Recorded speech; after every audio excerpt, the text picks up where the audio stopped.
পৃথিবীতে ভালো মানুষকে, তার গুণ কি এবং তার প্রাইস কি,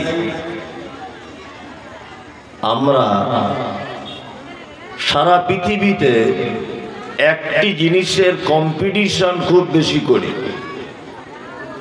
আমাকে ভালো হতে হবে। আর পৃথিবীর মানুষ ভালোর মানদণ্ডটা কয়েকটা বিষয়ের উপরে করে। যেমন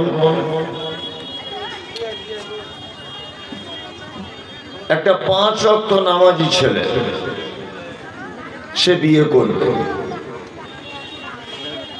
কোন একটা ঘটককে বলেছে যে আমার জন্য একটা পাত্রী দেখো। তা ঘটক কোন এক মেয়ের বাপকে গিয়ে বলছে যে একটা ছেলে আছে 5 ওয়াক্ত নামাজি, গাঁঠের উপরে এতটা জায়গায় কাপড় পরে, বিড়ি সিগারেট খায় না, দাঁড়িয়ে আছে মুখে, আজকে 4-5 বছর ফজরের জামাতের মিস নেই। মেয়ের বাপ তখন জিজ্ঞেস করছে ছেলেটা কি করে?